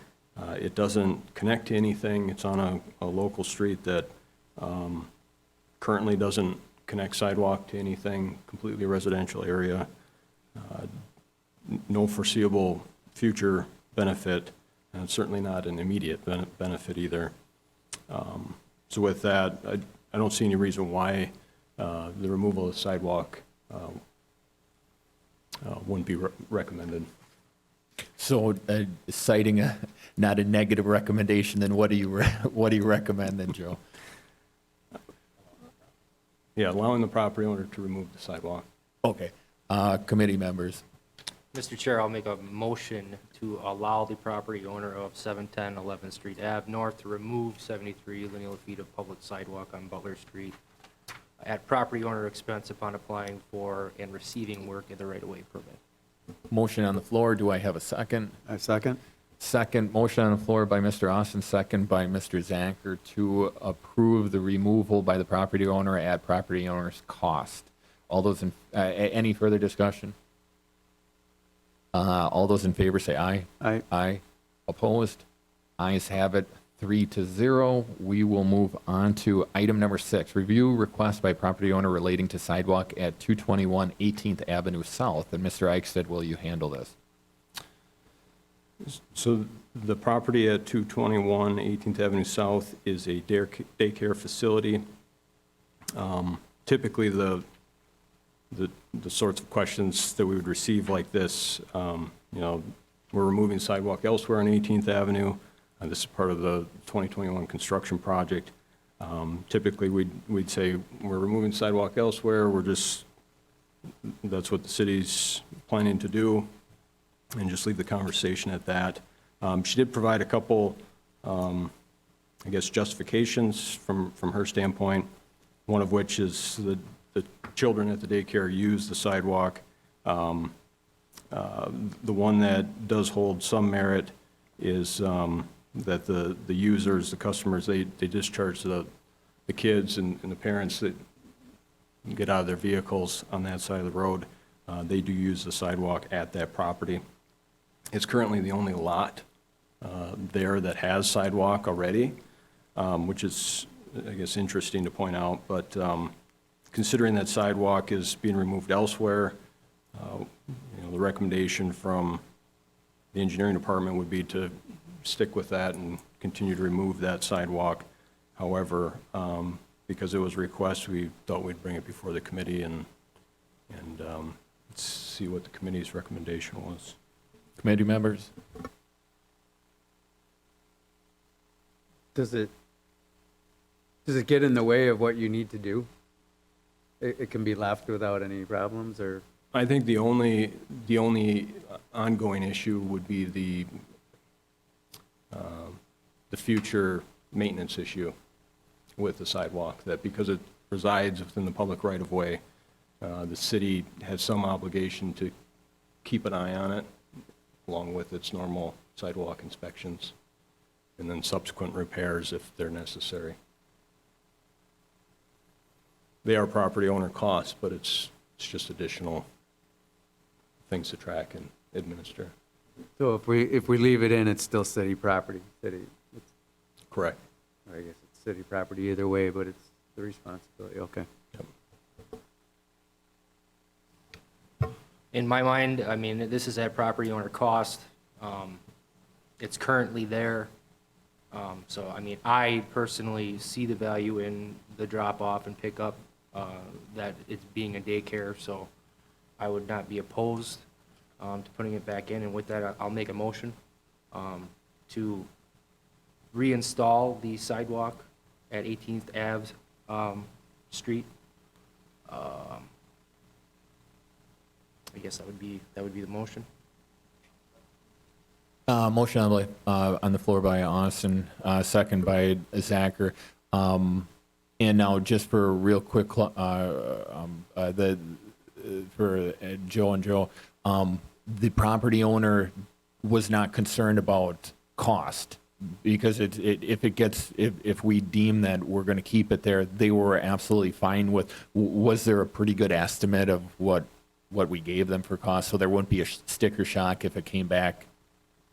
Yeah, we did explain that the cost would be borne by the property owner. They do have the preliminary assessment values, and prior to proceeding with it, we would issue a waiver of assessment hearing, and that would outline the exact costs that they would pay, and they would sign the document. Absolutely, and I guess I'm in agreement with the committee. What I don't want to do is burden the engineering department or city staff with more administrative aspects. But if this is a if this is a case where the property owner is not concerned with the cost, in fact, actually wants to pay it, and it can benefit their property, I'm in favor with the committee. So, motion on the floor, second. Is there any other discussion, Mr. Mayor? Question, Joe, if we eventually pass or have a utility, would that be covered? Would that cover sidewalks, and then ultimately would the utility pay for that sidewalk? And do we maybe not want that? Because then it wouldn't be at owner's expense, and at that point it'd become a utility expense. Right, so the sidewalk is included in the standard details and by ordinance. So in areas where it's required, most likely, unless the council took action to omit it, most likely that sidewalk would be included in the utility. Sidewalk that isn't part of the city's planned sidewalk routes, I would propose, just like a private entrance driveway, would still be inspected by the city through the inspection program, but that those costs, those maintenance costs, would be specially assessed to the property owner. So in this particular case, I would recommend that if a utility were created and if sidewalks were included, consistent with the city's ordinance and our standard details, that in this case, if there was a need for future repairs, that this wouldn't be part of our standard, so the property owner would pay those costs. Sounds good, because yeah, free sidewalks would be what a homeowner wouldn't turn it down at that point. So I appreciate that. Thank you. And I'm in agreement with that as well. So there's a motion on the floor. Second, all those in favor say aye. Aye. Opposed? Ayes have it. 3-0. We will now move on to item number 7. Discuss potential design change order on West Jackson relating to minimizing contaminated soil removal costs. And Mr. Eichstadt or Mr. Terry, go ahead. So this is the first amendment to the technical services contract with Strand Associates for the West Jackson Street project. The amendment consists of two different items. One of them is the hazardous material phase 2.5, and then the related to the traffic signal drawings. So I guess to go through the larger item, the hazardous material item first, that scope of work is estimated not to exceed $36,000. I guess, by the way, the entire amendment is estimated at $40,500. The main thing with the hazardous material phase 2.5 is during the phase 1 investigation, the 2-block area from the expressway to the east was deemed to have high likelihood of hazardous material. And the phase 2.5 consists of soil borings, actual in the field investigations that will identify where that hazardous material actually exists. It serves many functions that are beneficial to the project. One identifies during the design phase, so we've got time to adjust our design if necessary and to the extent that we can to minimize the hazardous removal costs. Number two, notifies the contractor bidding on the project of an accurate extent of the work for good bid pricing. It also allows the city to anticipate and budget for these now expected costs to remove the hazardous material as it's 100% local cost and the state doesn't share in any of that. And then lastly, it's in conformance with the Wisconsin DOT procedures, which will require the Phase 2.5. Moving on to the traffic signal drawings, that's estimated to be about $4,500. With the design of the project so far, there's a need to put up some temporary traffic signals based upon some of the geometry changes right at the intersection of the expressway. And so that's what the additional cost is for, related to traffic signals. So the current contract amount it's currently included in the city's Public Works Construction Fund budget, and what's been budgeted last year and this year, nearly $400,000. We're still, this $40,500 amendment is still within the budgeted amount in the Public Works Construction Fund. So, Mr. Exit, are these amendments, are they like unit cost type amendments to this, or is this, I guess, sometimes regardless of what the budgeted amount is, if it was a unit cost bid and there's unforeseen stuff, hypothetically or actually in reality, contaminated soil, then we got to do it. Right, so it's largely based upon a couple parameters: the soil number of soil borings that need to be taken, and the, I guess, sampling regimen that would be required by the landfill in order to accept the material. So if they do the soil borings, we find the hazardous material, they quantify that, they classify it, and then they try to find the extents of that hazardous material so we know somewhat the proximity of where it is, and we've got enough information that's acceptable to the landfill in order to take it once we hit construction. It's kind of pre-classified. So now for clarification, just in terms of contaminated soil, if we find contaminated soil, does that mean that we're compelled to remove everything all the way down to bedrock? Or is that just the case that we are charged a certain different amount from what we remove, but we can put asphaltic surface over the top of contaminated soil and then, like, let somebody else worry about it 30 years from now? Yeah, so it's really only for the work that we have designed, it's these soil borings. We hope to find the hazardous material, if it exists and where it exists, specifically related to our project. And so if we're putting in storm sewer, changing out manholes, just subgrading for the road, those impacts, that excavation, if we encounter the hazardous material, that's the material that we're responsible for. So anything that's within our excavation.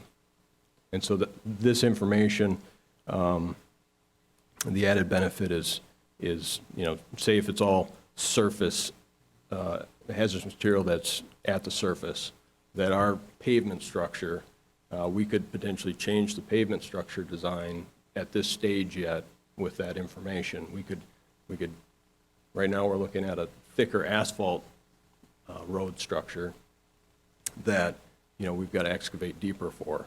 Well, if we find hazardous material that's widespread on the surface, we could change it to a concrete road structure and shallow it up and reduce the amount of hazardous material excavation. And what you're saying is that there might be a cost benefit because concrete's more expensive. comparatively to asphalt if there wasn't any removal cost, but what is suggested is that there might be a substantial removal cost, and that substantial removal costs of contaminated soil might be more than what the difference is of concrete versus asphalt at that particular time. Yeah, most definitely. The actual excavation cost isn't a great deal. It's the landfill cost. And they still put it in the same spot, too. Yep. Committee members, anybody's got any questions or concerns for Mr. Joe or Mr. Other Joe? Otherwise, I'll make a motion for approval. I'll second. Motion by Kubaschak, second by Zacher. Any further discussion? All those in favor say aye. Aye. Opposed? Ayes have it, 3-0. We will move on to item number 8, discuss proposed change order for RECC rail extension. Is this over by the Metalco building then? Okay, so Mr. Eichstetter, Mr. Harry, go ahead. So this change order is a request from Ramble related to the rail extension in Rapids East Commerce Center. There had been I guess through the final design process here, that's been, I guess, ongoing for a year now. We've had a couple change orders already at this point, and Ramble had submitted a prior change order to this document that had, I think, about $20,000 worth of additional costs for rail redesign. That was not requested by the city. And in conversations with Ramble, we reviewed the information that they submitted, talked internally about it. The one item that stood out that is somewhat, I guess, gray area is the original contract had $7,100 in for construction survey, and there is some benefit for the engineering department to do that work internally, and it resolves any further questions or issues that Ramble has related to their redesign, additional funds due to redesign. And so we thought we'd bring it before the committee and see if it was, I guess, amenable to accept the $7,100 change order request. Basically, it removes it from their contract, so they no longer have an obligation to perform that construction staking work for the city. Do you have anything to add? Mr. Eichstetter, I guess for more clarification, this is one of them that I kind of didn't understand. So what you're saying is that we're going to do like an in-kind contribution to close this out, that we're not, otherwise they would be paying some other firm, a third-party firm to do it, and then we would be on the hook for paying that, but we could actually complete the services, and obviously there's a cost for staff. So this situation really, without getting into a lot of detail, it has been a couple months in the making. The change order request that Ramble requested, and their position was that there was a scope change. The city's position is, we didn't ask for a scope change. Your contract requires you to submit a plan that can be approved. You need to do that, right? We're not the railroad designers, you are. That resulted in a number of phone calls, quite a bit of debate, and what staff felt was that to avoid any further a potential for a legal debate or anything like that, for other good and valuable consideration, if we leave the contract amount alone, that's correct, right? The contract amount stays the same. We would remove the requirement for them to perform this service that was otherwise included, $7,100 worth of survey work, that would make the problem go away. that they'd be satisfied, that, look, they felt they had some extra work. We felt that they didn't. We feel that there's some benefit to having the city do some of that survey work, because we feel that kind of what's in the contract, we'd be doing some of it again. So really, this is a change order that reduces the scope of their contract. There's no cost savings in the contract amount.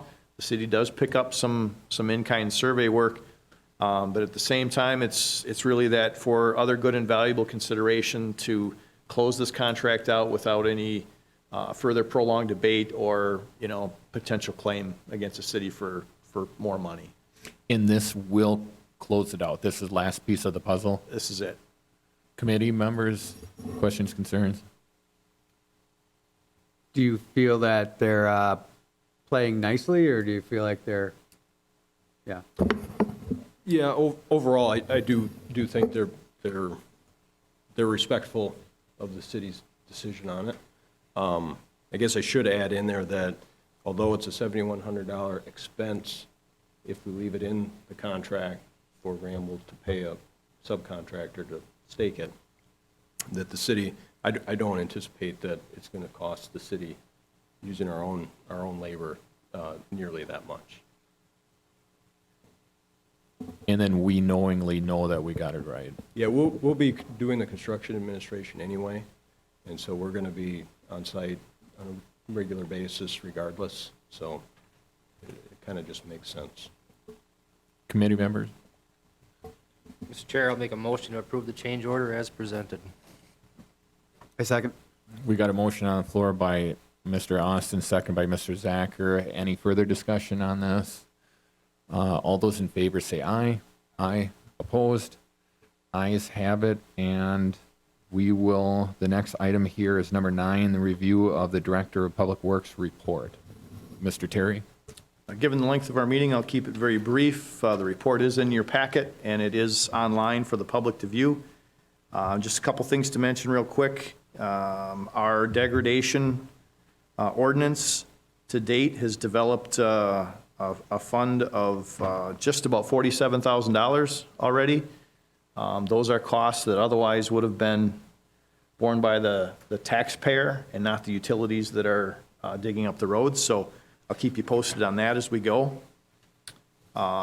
We've included the map of the sidewalk and curb maintenance areas. That work is underway, as well as a map of curb maintenance that goes along with our chip seal program. So you can review that at your leisure. I wanted to mention some good work from the engineering department. Preliminary surveys for our 2022 proposed projects are all 100% complete, and design is underway for those projects. Some of you may have noticed along 8th Street, there's a large hole in the private property on the east side of the road there, next to, there's a inlet in the parking lot. The city has been working with that private property owner. There's some city-owned storm sewer that is adjacent to it, and their private storm sewer extends onto that property.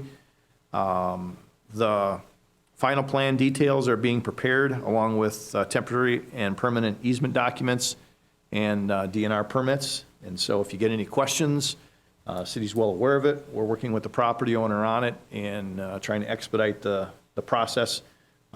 We do have culvert underneath 8th Street to repair. We're trying to do that in a non-invasive way where we'll line it and grout it so that we don't disrupt traffic flow. Our construction work has been progressing very well. Our 15th Street North project from Norton to Apricot will be paved, I believe, this week. So that project is otherwise wrapped up. Curb and gutter is in. Our staff did a great job on it. The topsoil's restored and everything already. So the last thing to happen there is pavement and some final signs. Jefferson Street on the Industrial Park from 25th Avenue northeast to the dead end. That work is also fairly well complete. We will have curb and gutter coming in, followed by asphalt paving, but that project's gone well. Crew has moved over now to 11th Street north from Washington to Apricot. Removals were done last week, and infrastructure is beginning this week. So again, kudos to the crew. Again, we have a very new work group there, and their work so far has been good. The pools are filled, and some work that was done is kind of a warranty project by the design engineers or design consultants on it to improve the motion of the water in that rapids channel is complete, and we're preparing for opening on June 7th. Passes are available in the Parks Department, and people have been pretty excited, and sales have been good. The staff completed 20 catch basin repairs and 28 curb and gutter sections. And seasonal employees, for the most part, have started. Some have started, some are still finishing up with school. So that's exciting. A lot of our smaller landscape work and things like that are done in part by our summer staff. Wanted to mention a project with wastewater. Operations staff is currently performing a 40,000-hour overhaul to the dewatering fan. If you've had a visit to the wastewater plant or you've seen the video, towards the end, there's a big blue cylindrical unit that he's describing. That's the unit. It requires removal of the press from the main drive shaft, replacing all the seals, gaskets, filtrate screens, and wearing components. It's a very extensive and complicated overhaul, and it's typically something that's farmed out. But I'm proud to say that our staff has both the skill and the competency and is doing that in-house. So well done. The full report is available online, and if anyone has any questions, I'd certainly be glad to answer them. Thank you for that, Mr. Terry. And again, you just mentioned that it's online and it was part of the packet here, and a wonderful overview of what we've got going on. Committee members, do you guys have any questions or concerns for Mr. Terry after the report? Any other comments, questions for Mr. Terry? Thank you, and I'll reaffirm, and what I don't want to do is take away from any other departments, but I do want to reaffirm the wastewater plant. Everybody there is doing a wonderful job as well. And tomorrow we'll find out, right? 1:30, we've got a commission meeting.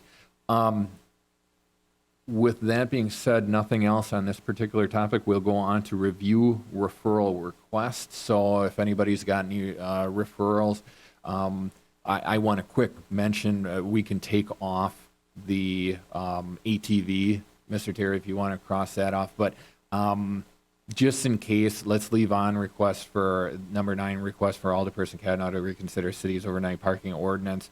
Since he wasn't here to either bring something forth or whatever, we can always cross it off next time.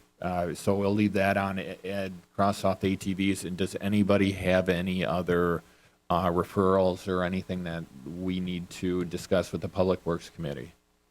And obviously, if we have anything in the meantime, we can always throw that on the agenda too. So with no further referrals, I will go to item number 11 and entertain a motion for adjournment. Okay, so, well, I apologize because I wasn't the one making the motion, but Mr. Austin made a motion. Mr. Zacher second that motion. All those in favor say aye. Aye. Opposed? Ayes have it. We are adjourning the meeting at 8:37 p.m. Thank you, everybody.